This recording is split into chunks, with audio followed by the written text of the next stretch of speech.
ಗೀತಾ ಮಹಾತ್ಮೆ.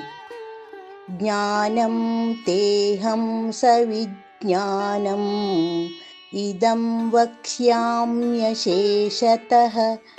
ಯಜ್ಞಾತ್ವಾ ನೇಹ ಭೂಯೋನ್ಯತ್ ಜ್ಞಾತವ್ಯಮವಶಿಷ್ಯತೆ. ಭಗವಾನ್ ಶ್ರೀಕೃಷ್ಣನು 7ನೇ ಅಧ್ಯಾಯದ 2ನೇ ಶ್ಲೋಕದಲ್ಲಿ ಹೀಗೆ ಹೇಳುತ್ತಾನೆ: ನಾನು ನಿನಗಾಗಿ ಜ್ಞಾನ ಸಹಿತ ವಿಜ್ಞಾನವನ್ನು ಹೇಳುವೆ.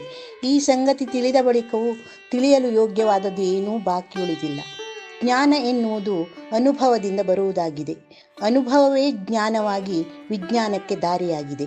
ಶ್ರೀರಾಮನ ಆದರ್ಶ ತತ್ವ ಸಿದ್ಧಾಂತ, ಕೃಷ್ಣನ ರಣತಂತ್ರ, ವಿದುರ ನೀತಿ, ಚಾಣಕ್ಯನ ಅರ್ಥಶಾಸ್ತ್ರ, ಹೀಗೆ ಪುರಾಣ ಪುಣ್ಯಕಥೆಗಳಲ್ಲಿ ಬರುವ ಎಲ್ಲ ಸಂಗತಿಗಳು ಪ್ರಸ್ತುತದಲ್ಲಿ ಜ್ಞಾನರೂಪವಾಗಿ ಜೀವನದಲ್ಲಿ ಅಳವಡಿಸಿಕೊಂಡು ಹೋಗಬಹುದಾದ ದಾರಿದೀಪವಾಗಿದೆ.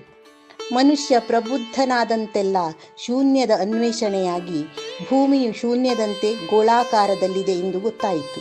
ಅಲ್ಲದೆ ಅನೇಕ ಗ್ರಹ ತಾರಾಮಂಡಲಗಳನ್ನು ಒಳಗೊಂಡ ಈ ಬ್ರಹ್ಮಾಂಡದಲ್ಲಿ ಈ ಭೂಮಿಯು ಒಂದು ಅಣು, ಅದರಲ್ಲಿ ಮನುಷ್ಯ ಒಂದು ಬಿಂದುವಿಗೆ ಸಮಾನನಾಗಿದ್ದಾನೆ. ಇದರ ಹೊರತಾಗಿ ಇನ್ನೂ ಏನೂ ಉಳಿದಿಲ್ಲ ಎನ್ನುವ ಮೂಲಕ ಜ್ಞಾನವೇ ಪರಮೋಚ್ಚವೆಂದು ಶ್ರೀಕೃಷ್ಣನು ಸಾರಿದ್ದಾನೆ. ಇಂದು ವಿಜ್ಞಾನವು ಮುಂದುವರಿಯುತ್ತಾ ಬೆಳೆದಂತೆಲ್ಲ ಜ್ಞಾನದ ಪ್ರಖರತೆ ಕ್ಷೀಣಿಸುತ್ತಾ ಇದೆ.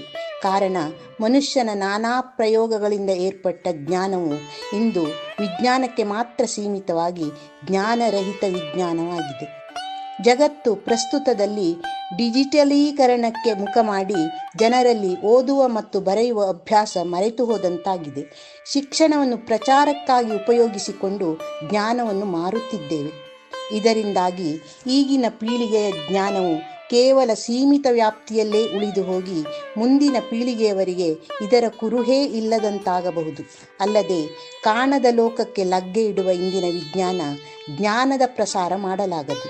ಏಕೆಂದರೆ ಆ ಜ್ಞಾನವು ಪ್ರಸ್ತುತಕ್ಕೆ ಮಾತ್ರ ಸೀಮಿತ. ಆದ್ದರಿಂದ ಜ್ಞಾನವನ್ನು ಎಲ್ಲೆಡೆ ಪಸರಿಸುವುದು ಮತ್ತು ಮುಂದಿನ ಪೀಳಿಗೆಯತ್ತ ಕೊಂಡೊಯ್ಯುವುದು ಅಗತ್ಯವಾಗಿದೆ. ಹರಿ ಓಂ.